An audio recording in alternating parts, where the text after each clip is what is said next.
Here's a little fun fact. Did you know that for over 5 years, I taught thousands of people at hundreds of different events, both in person and online, how to grow their businesses? And I did this for Google. And now I want to do it for you. I'm offering up some special complimentary coaching opportunities for a few lucky Wise Squirrels. Visit wisesquirrels.com/coaching.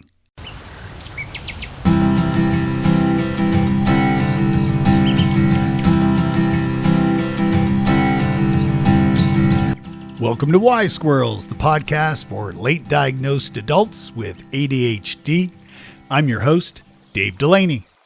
Hey, I'm really thrilled to share that we have a great sponsor who is supporting us. This is Focused Space, which you can find at focused.space. And if you use the coupon code DAVE, you'll get your first month free, and then you'll get 25% off every month after that. But Dave, you ask, what the heck is Focused Space? Well, that's a great question. I'm glad you asked. I've actually used Focused Space, and I have to say it is super cool.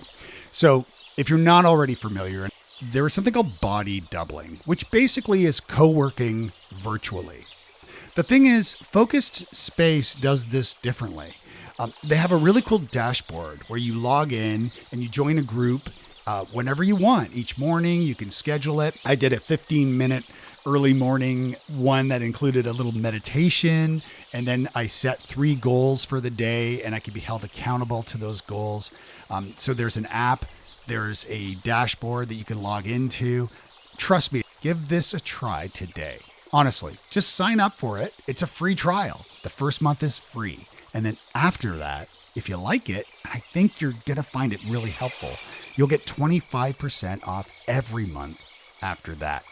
And you can do this at focused.space and use the coupon code DAVE to get that deal. Start your day with positivity and a plan at focused.space. And we thank them for their sponsorship. It's been a busy week this week. I started by delivering The Root Down, which is my ADHD-inspired presentation and process to know, respect, and connect yourself. And I did that for the Entrepreneur Center here in Nashville, Tennessee. I also flew over to Denver and went to Vail, where I delivered a presentation for the fine folks also at Leading Age.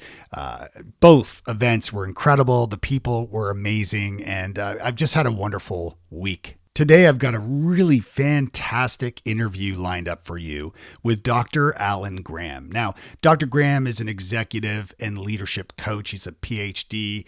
He's a master certified ADHD coach, and he's been teaching ADHD coaches for over 20 years. He's the published author of the book, The Guide to ADHD Coaching, How to Find an ADHD Coach and What to Do When You Get One. And I also got to meet up with my ADHD coach, Roxanne, while I was in Denver. It was the first time we actually met in person, which was pretty cool.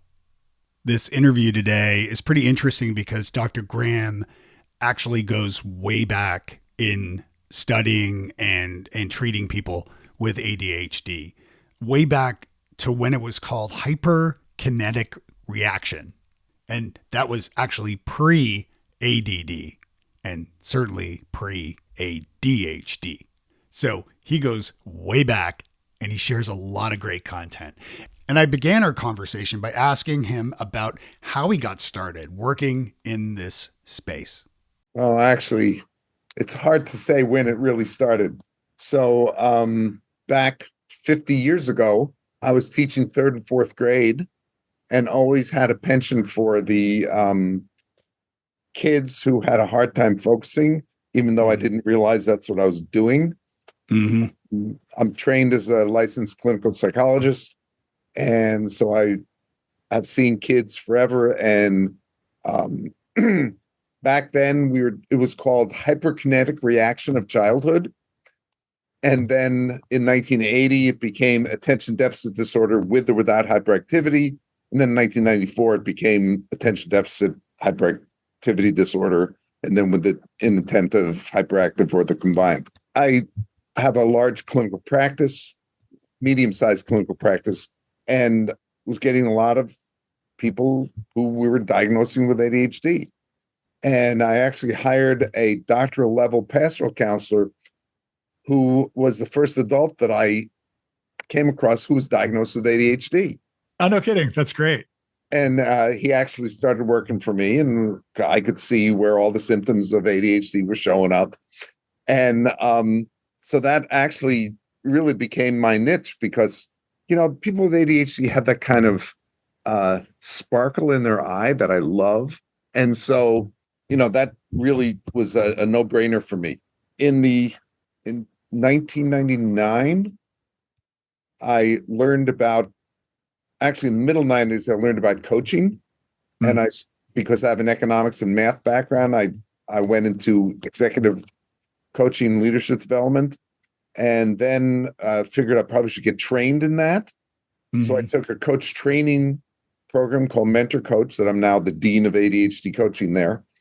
And in our first class, we were supposed to come up with an 8-session program that we could give to people. And so I partnered with someone else, and we focused on parents of kids who have ADHD. Mm-hmm. And that created advisor.com, ADDVISOR.com. And that kind of took me on the path of ADHD coaching, which I've been doing since then. I've been teaching ADHD coaching, training ADHD coaches for the last 20 years. And I've really been developing a niche of working with high achievers with ADHD. And it's very often you have high achievers with ADHD that have not been identified with ADHD until they're older, because they never had to work very hard to do what they did because they were always good at it. Yeah. Until things started to fall apart. And that's when they get diagnosed. It's interesting because that's very much my story here as well. And actually, I interviewed Dr. Bob Dempsey on the podcast, who was the International Space Station director for NASA for 16 years. He was diagnosed with ADHD at 60. And so, talking about like high achievers, I mean, operating the ISS is a pretty badass role, I have to say. Well, I did an evaluation of a guy who had been the head of an $800 million government agency under Reagan. Wow. And Reagan cut the program. So now all of a sudden he didn't have a job. He decided to be a consultant, and he couldn't organize himself. We evaluated him. He had ADHD, but in the confines of the government programs, he was able to function and do great until he had to manage his own time. And that seems to be what's happened, at least in my understanding of the increase of diagnosis since the pandemic, is that everybody suddenly was working from home and lost their scaffolding, their offices, their lives. And suddenly it was, working from home with your families and being distracted and then also falling down rabbit holes on social media where, plenty of ADHD information, misinformation, hopefully not disinformation, lives as well. Is that something you've seen since 2022, like an increase? We've always had a big flow, so it's hard to see that I've seen any more increase. Okay.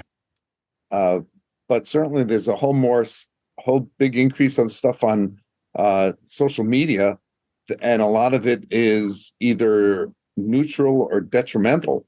Mm-hmm. A lot of people coming on, on TikTok and doing their things about how their ADHD shows up, like that's what ADHD is, and ADHD shows up differently for everybody. So it can be very misleading. What are some of the most misleading examples that you're seeing sort of most commonly as far as like, that type of content? Some of these TikTok videos blow me away, and I've kind of blocked them out. So yeah, I don't blame you. It's like they say, I like doing this and I like doing this and I like doing this and I like doing this. So I have ADHD. Right. It's kind of that kind of thing. And it's like, it's a little bit more complex than that. Yeah. And I often hear from people how, not on this podcast, of course, but like in conversation, I hear, or when I have a presentation I'm doing called The Root Down, which is about my diagnosis and helping to educate people, with full disclosure, I am not a doctor, nor do I play one on the internet, but I talk about my own experiences with ADHD, partly to remove stigmas and to help educate people. But one thing I hear about a lot is, are we all ADHD sometimes? And I'm like, no. So here's the deal. You have to think about the symptoms of ADHD on a continuum. So on one end is normal inattention, normal hyperactivity, normal impulsivity, which are the primary symptoms of ADHD. As you move along this continuum, there comes a point where it significantly impacts on your life. That's when it becomes a diagnosis. Right. And the further you move along that continuum, the more severe that diagnosis is and the more significant it impacts on your life. But that's the critical piece. It has to impact your life. I mean, I have lots of symptoms of ADHD, but my life is not impacted like that. I like to call I have a subclinical type because I do okay. Yeah. That's interesting too, because and actually, this is a question I've been thinking about, which is that, where ADHD or ADD back in the day was diagnosed in children, commonly, adults, when was it that adults could even be diagnosed, in adult age? Because this was something much later, right? Yeah. So again, we used to diagnose them hyperkinetic reaction of childhood. And I remember when we were doing the diagnoses back in the 70s, and, the father, a parent, usually the father would say, well, he behaved just like me when I was a kid, and look at me now. And of course, my response is, yeah, look at you now. Right. But it really wasn't into the middle 80s that they began to recognize that it didn't disappear at age 13. Right. It just looked different. So that hyperactive kid that was bouncing all over the place, it's just that it became that internal restlessness that people with ADHD often feel. That's where that hyperactivity went. And the inattentive stuff stayed there. I mean, the statistics suggest at least up to 80% of the kids who are diagnosed with ADHD still have the diagnosis as adults. So, I think that's when it started to become real. But I think over the last 20 years, what happens is what seems to be happening more is when a kid comes in to be evaluated for ADHD, and then the parent goes, yeah, I was just like him as a kid. Maybe I have ADHD. Yes. Yeah. And that's something sorry, go ahead. A lot of diagnoses are happening as a result of that. Yeah. And that's something I'm hearing a lot too. I think ADHD is as heritable as height. There you go. There you go. Yeah. Yeah. And it makes a lot of sense. I think in my own diagnosis, it has also helped me to be more empathetic to my mom, who's still around, and also think a little differently about my dad, who is no longer around, and the relationships I've had with both of them over the years, and how now, as I talk to my mom, who's in her 80s, pardon me, I'm like, where she, constantly interrupts me, and she talks with her hands, and she loves a cocktail, and all these different little things that I find, and the likeliness of us sharing that. Well, what the diagnosis does, and I think for late diagnosed people, it's really a critical piece, is it changes their life narrative. Yes. Like all of a sudden, what's happened before is looked at through a different lens. Yeah, I'm writing my next book about this right now. And so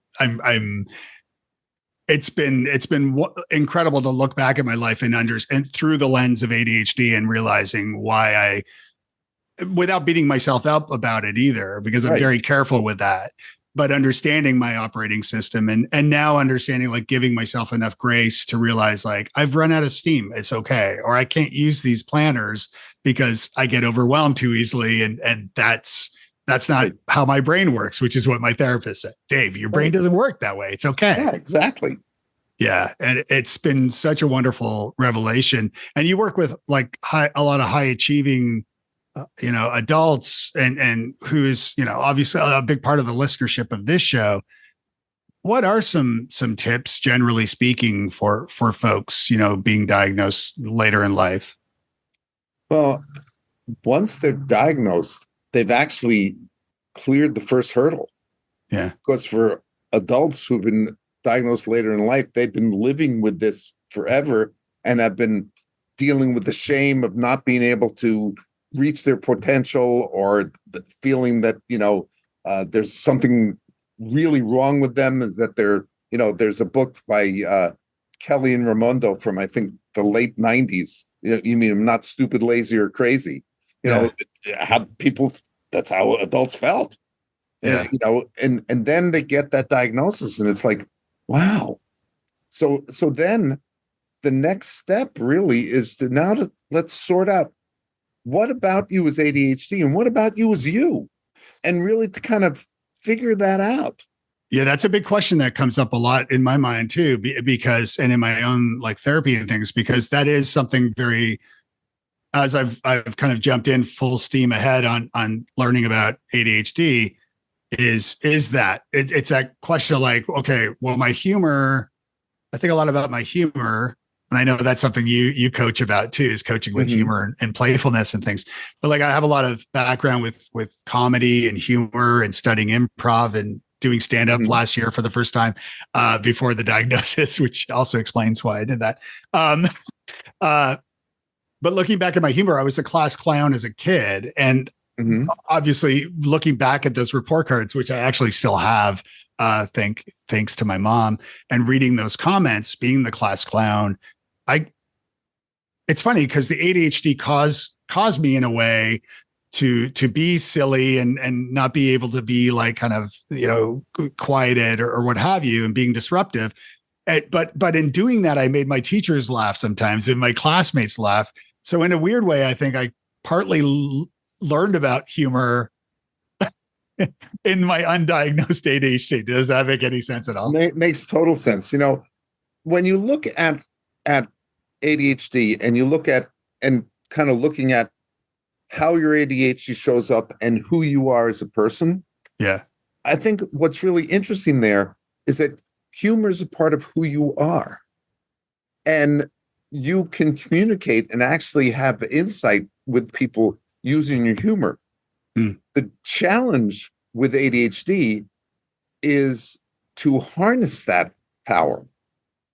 And, I like to think, I'm an ADD coach, that I like to think about coaching as helping the client to create guardrails around their ADHD, because humor and playfulness is one of my strengths, right?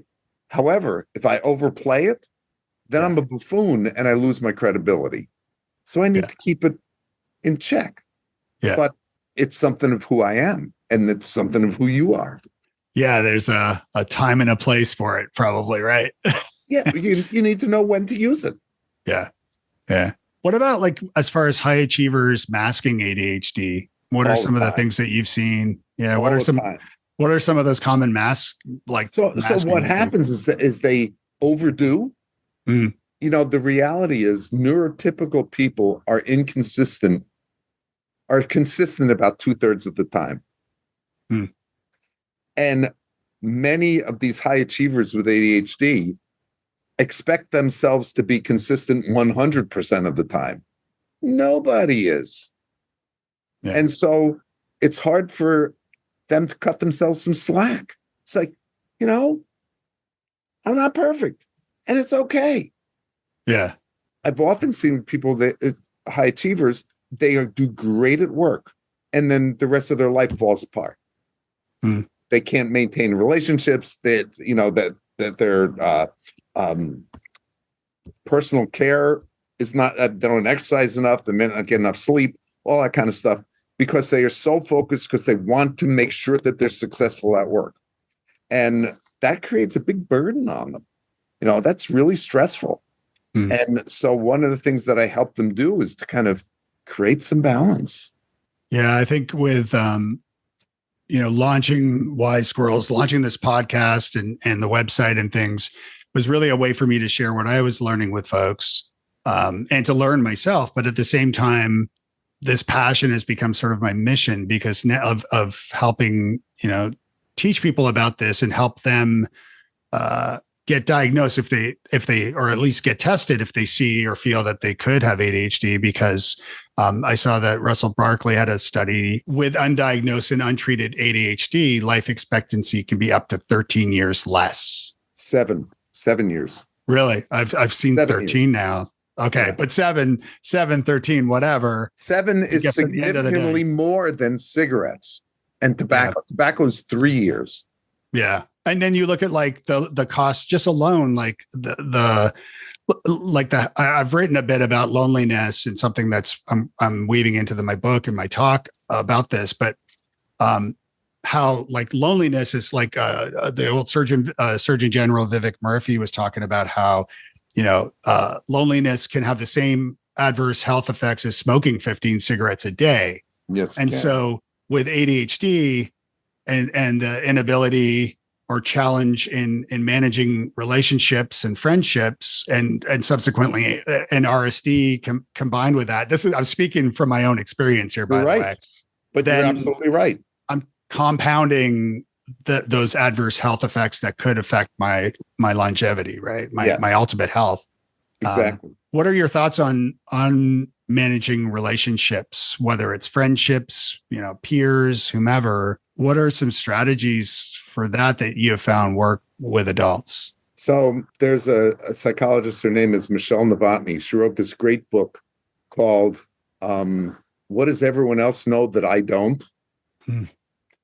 And she talks about when you meet people that you should have 3 questions ready, 3 questions deep. Yeah. So that means that you go into a situation, you have 3 questions that you're going to ask the person, and then you're going to follow up with 3 questions on each subject. So that forces you as the ADHD person to pay attention to what they're saying. Yeah. Because that's going to help them feel heard, and that's going to help create that relationship. And then to be, again, self-awareness is key. If you know who you are and can sort out who you are and how your ADHD shows up, you can be authentic with another person. And that's going to help create a relationship, because authenticity is what makes relationships work. What are some examples of those questions you mentioned? Like if you're out meeting somebody, like 3. So a question might be, so what interesting and exciting have you done in the last 2 weeks? Yeah. Some open-ended question. Yeah. And they respond, and then you listen and then come up with another question based on what they're saying. I love that. Yeah. So this is the same advice I've given my son, actually, who's more introverted than me. He's more in line with my wife. They're both more introverted. My daughter and I are more extroverted. And, he told me once that he hates having to go get his haircut because like he's stuck in the chair and he has to like talk to the woman. Right. And he's like, and I said, just ask open-ended questions. Like just ask her like open-ended questions. That way she'll do the bulk of the talking. And I wrote a book a number of years ago called New Business Networking, all about how to network better and to do it the right way, not to be like whipping business cards at people or something. Right. And it's interesting too. And so I do speak a lot about like helping people retain information and by repeating the information out loud, and you're repeating their names and asking open-ended questions and things. But I also find in sort of reflecting on my own career and the work that I've created over the years with undiagnosed ADHD, so much of the problems that I assume everybody has that I've tried to solve in the content I've created, say networking at a conference and small talk and whatever, body language, things like that. I've sought the answers to these questions personally to help myself without realizing.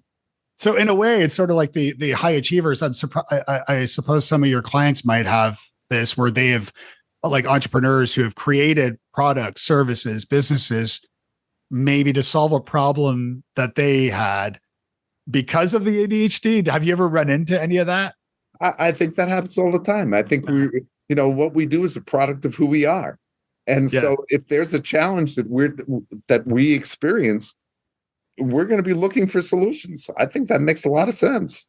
for me personally, having been diagnosed with anxiety, now knowing that the root cause of that anxiety is from the ADHD and that the anxiety is a comorbidity, does that sound? Well, yes. I mean, so when you think about anxiety, depression, Mm. and any other coexisting condition with ADHD, sometimes they're independent of each other, but very often they're not. And particularly with anxiety, depression, because kids with ADHD have gotten negative feedback from the environment forever. Things like, you're so smart. How come you didn't do it? Why can't you just do your homework? It's not so hard. It's easy. Why are you not doing that? And people start to interject that sense that they're either stupid, lazy, or crazy. Yeah. And that kind of happens. The reality is ADHD is not a disorder of knowing. It's a disorder of doing. Yes. So yes, I think so. What happens is people get diagnosed with depression and anxiety. They go through therapy and nothing changes because nobody's seen their ADHD. And once they get the ADHD diagnosis and they start to rewrite the narrative of their life in the light of ADHD, sometimes that depression, anxiety starts to dissipate because now they can be who they are, and that's okay. That's interesting. Is there like because I know through my own therapy over the years, I remember something that was very impactful was pre-diagnosis was learning, when you think too much of the past, it can lead to depression. If you think too much of the future, it can lead to anxiety. And so the idea of being mindful, being present, being in the now is important. And of course, if you run a business, I mean, obviously you have planning to do, and you have to like look back and see how things have been and how you screwed up or whatever, or maybe that's just me. What is that fine line between what I just said, but also what you just said about like being diagnosed and still looking back and looking at your life through that lens in order to, in a positive way, I guess. Yeah. So I think that looking back as a way to help improve your life in the present and the future makes sense. Looking back to wallow in it doesn't help. Yes. I think same for the future. We can look to the future to set some goals of where we want to get to, but in the service of helping us decide decisions that we make now, because we do live in the present. And for a lot of ADHDers, that's okay, because there's two times for people with ADHD. There's now and there's not now, and if it's not now, it doesn't exist. So so there's that part too. And when that now jumps in where you want to do the thing right away, but it's not. In a way, it's sort of the impetus of my doing this podcast in a weird way, right? Like it was me. I started podcasting in 2005, so I've had multiple podcasts over the years, of course, because ADHD. But so knowing that I need to do a podcast about this and jumping right into it, and then realizing, like, looking at my schedule, looking at my time, and realizing, whoa, hold on, like my business isn't quite where it needs to be, and I'm doing this podcast all the time, like. So any advice on like prioritizing? That's creating that balance, finding a way to create that balance. I like the Covey matrix, the Eisenhower matrix, or whatever you call it, urgent and important. Yep. It's really easy to take care of the urgent and important ones. And it's really easy to act on the urgent and unimportant ones, but you need to be able to recognize that, this is unimportant, even though it is urgent. And that the important but non-urgent, you have to plan for, and maybe find ways to move it into the urgent category by giving yourself deadlines or having accountability partners. Yeah. Then you have the unimportant, unurgent. Those are the ones you want to minimize. Yeah. Tell me about CogMed, COGMED working memory training. What's that? So CogMed working memory training is a computer-based program that the research on it has suggested that it improves working memory, which is one of the executive functions of ADHD. Do you remember the game Simon? I mean, with the colors and beeps and all that kind of stuff. Yeah. That's a working memory task because you have to remember them. So what this program does is you do it 5 days a week for 5 weeks, 45 minutes a day, where you're doing these kinds of tasks. And the theory behind it is that will help to improve your working memory, which then will help you to better manage the tasks in front of you. Now, the issues with it are generalizability. How far out does it go in terms of helping you to improve different tasks? And the literature's mixed on that. And then sustainability. How long, after the training, how long does it stick? I've done some research that suggests that after 6 months, it's still there. But it seems like you may need boosters along the way to keep that going. If you were to say, like, if 100% is that everybody knows 100% exactly what ADHD is, exactly how to treat it, and all the things, like, what percentage are we along the journey of studying and treating ADHD? Like, where are we? Are we 50%, 30%, 70%? Like, what would you think? Not to cure ADHD. I don't mean that, because it's just who we are. That's our operating systems. But I don't want to, not be left-handed or something. That's fine. Yeah, it's to manage ADHD. Yeah. It's hard to put a percentage because when you think about it, the treatment for ADHD has not changed that much over the last 50 years. I would say one thing that has been different over the last 20 years has been the emergence of ADHD coaching. I think that ADHD coaching has been a strategy that, along with the other strategies of medication and environmental manipulation and those kinds of things that do help people with ADHD. When you look to the future of ADHD, and Sam Goldstein did a presentation at the CHAD conference in November about this, he said that NIMH is only funding research programs that are looking at the biological basis of ADHD. So they're really trying to find biological markers for ADHD. I don't know how close they are, but there's probably a lot to go. In order to medicate properly, or? Well, once you know the biological or the cause of it, you know the cause, you can better formulate treatments for it, whether it's medication or anything else. Yeah, correct me if I'm wrong here. My understanding is it's not like having ADHD is not 100%. Like it can, like, you, or correct me here. Can you develop ADHD at some point? I've understood, like, maybe head trauma or lead or things like that. I've read a little bit about it, but I don't know how accurate that is. The only acquired ADHD is if there is some form of insult to the head, whether it be trauma or poisoning or something happens that impacts the prefrontal cortex of the brain, which is where the executive functions lie. Yeah. And someone can then have ADHD like symptoms because they've had damage to the brain there. The argument pretty much is that it doesn't just show up in adulthood. Right. Now, there's also been a couple of studies that suggest people who have not been diagnosed and were not diagnosed as children, that it's possible that it was there, but it just didn't reach the threshold where a diagnosis would be made, because it's that clinical functioning part that they may have had some of those symptoms, but it didn't rise to the point of clinical functioning. And I think that happens with high achieving people all the time because they're usually pretty bright. And so they probably never learned how to study because they didn't have to.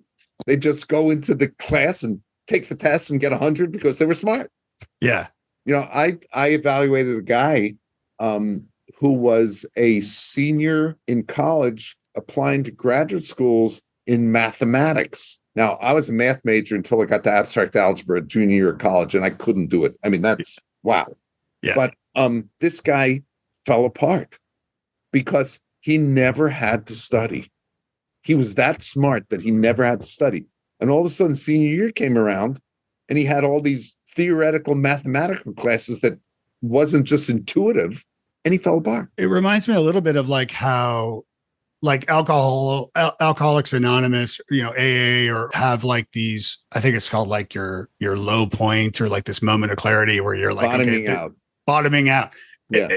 But it seems kind of similar for ADHDers who seem to like a undiagnosed adult who like quote unquote bottoms out to the point where they're like, okay, I've got to go see a doctor. I've got to figure out what's going on. And thus then the diagnosis and treatment comes from that. But also in ADHD diagnosis, my understanding in adults is that there are certain boxes that need to be ticked, and you must have enough boxes ticked in order to receive a diagnosis. Is that correct?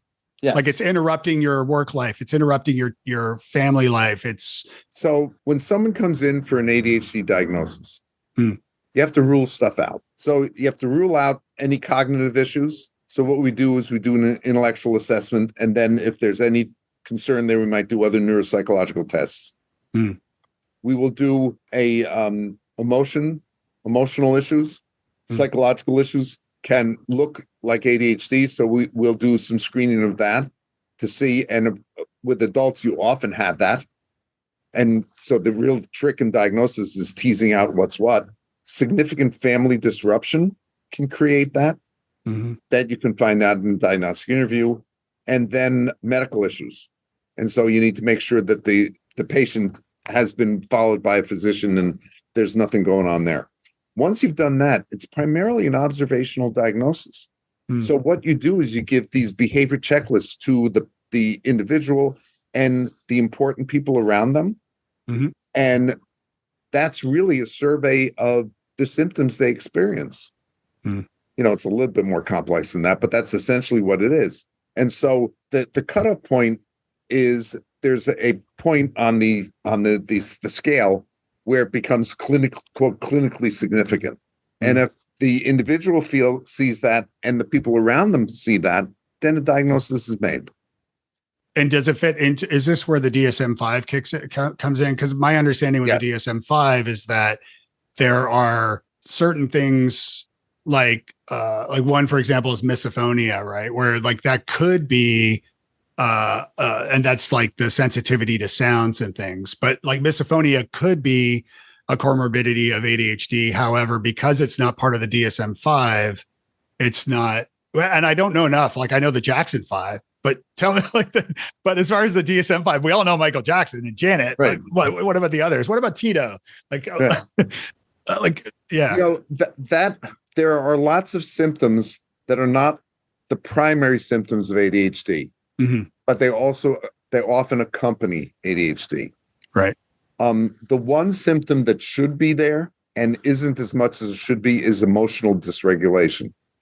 It's really not, to my knowledge, in the DSM, but it really should be. And there's a big push that should be, because you see that quite often in people with ADHD. And what is that process like, without getting into the weeds of it? But like how does the DSM get updated? Because I've heard this from others that are a little irked by the DSM.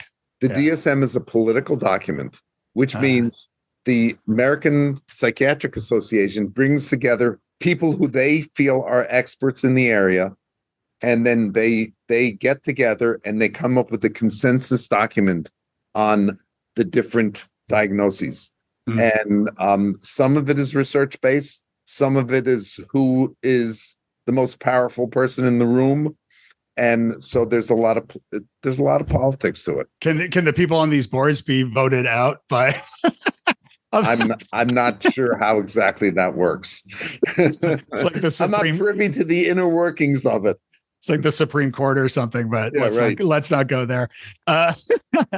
And as far as, and I'm being mindful of the time here, so I know you have a hard stop. Can I just talk about one more thing? Yeah, please.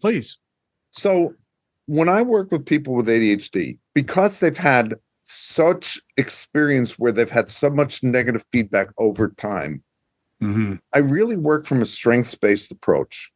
And I want to help to discover what's right about them. A person who's been diagnosed later in life and they've gotten to where they've gotten, they've had to do some things right.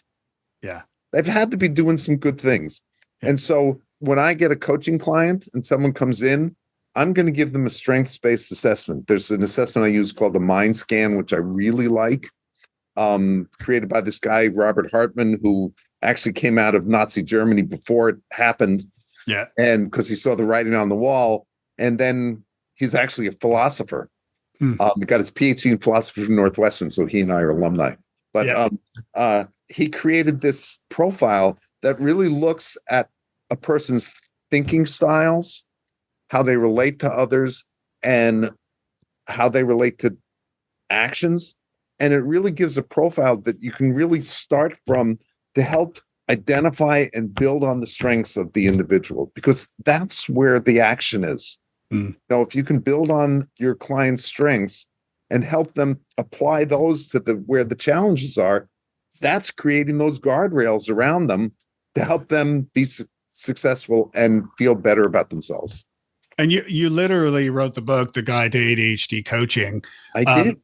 So on that note, I mean, what are some of the like maybe red flags? I mean, I've had great coaches. Everybody has been amazing on the podcast. But, there's some people that are newer, better, worse than others, or some person who might just claim they're an ADHD coach, who may or may not be good at what they do. I don't know.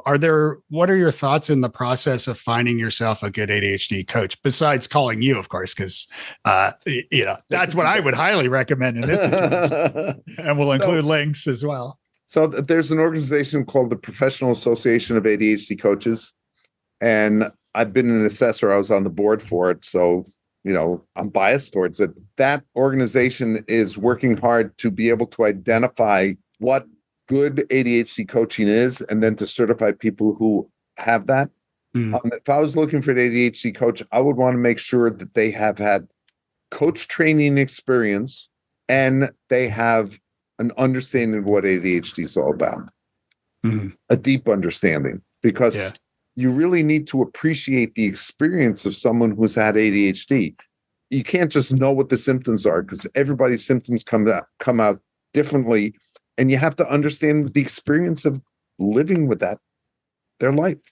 You don't have to have ADHD yourself, but you have to appreciate what it is. Yeah, no, that's a great point. And it's a good advice for people looking for an ADHD coach to do that for sure. Yeah. Is there any other questions or anything that I missed asking you that you'd like to include? There's a ton of stuff. There's so much. The fact is with ADHD is there's so much. I was just on right before this, I have an ADHD coaching consultation group, and we had Melissa Orloff was with us. She wrote the ADHD Effect on Marriage and Relationships. And people with ADHD, they do have relationships, and there are these patterns that occur in these relationships. With the primary one that often happens is if there's a non-ADHD partner and then an ADHD partner, is that the non-ADHD partner starts to behave as the parent and the ADHD partner becomes the child, and that's not healthy. Great. Now my wife can't listen to this episode. Thanks a lot. Well, let her read the book. It will help. Yeah, that does ring some bells. I know you got a hard stop in a couple of minutes here. Very quickly, as far as executive function and executive functioning skills, I'm still confused by what those are, because Barkley has a different definition. Brown has a different definition. Like it seems like there's not like one consensus on like the 5 or 6 or 7 or 8. There's not. Why? Because it's all theory. They haven't been able to identify any biological markers for any of them. I think the general consensus is that executive functions are the functions that we need to manage our day-to-day life. And so, behavioral inhibition, working memory, internalized speech, problem solving, activation, getting started, self-monitoring, all these they're prefrontal cortex executive functions It really doesn't matter. It matters if you're ADHD, which ones are you challenged with? And that's what makes the difference, and then, in coaching, we work to help identify what those challenges are and co-create systems together to help you manage them. Yeah. That's what we do. Yeah. And that's why there's so much value. And I have an ADHD coach and she's awesome. And I have found the combination of an ADHD coach, a therapist who I've been seeing, I saw for medication, and kind of once we figured that out, I'm now seeing a different therapist who is helping me with CBT, with cognitive behavioral therapy, right, which is useful for ADHD. Yeah. I have found that to be really helpful. Man, this has been awesome. I wish we could talk more. I definitely have. Yeah, I would love to keep talking when maybe we could do a part 2 at some point. Sure. How can folks get a hold of you, learn more about what you do? Well, they can email me at Graham, AGRAHAM at ACP. That's all creepy people. ACP, the number 10, ACP10.com. Okay, that's great, and I'll make sure to include that. Lastly, you mentioned one of your a colleague that went to your same school, or the philosopher gentleman. Robert Hart. Robert Hartman. As far as school goes, can you help, I guess, explain why your football team failed in every season of your high school, college, and university in your senior year? What happened there? Because I was there. You were the curse. I was the curse. So they all went to like finals or playoffs or whatever they're called. They all said, Graham goes here. We can't win a game. Yes. You need to go back to school and let me know where you're going so I can start betting money on the team, and we can. Hey, Northwestern's doing a whole lot better. They went to a bowl game and won this year. All right. Well, there you go. And they're in the NCAA tournament for basketball. So, all right. Even those things turn around. Okay. That's a good note to leave on. All right. Well, thank you again. This has been been a pleasure. Great. Enjoyed it too. Hey, if you liked what you heard today, would you do me a favor? Would you visit wisesquirrels.com/love? That's where you'll find links to become a Patreon by supporting the show. You can advertise on the show. You can also record an audio comment, question, or even email me a question that I can include in an upcoming episode. And you can even leave a little review to let me know how I'm doing. There's more there. wisesquirrels.com/love.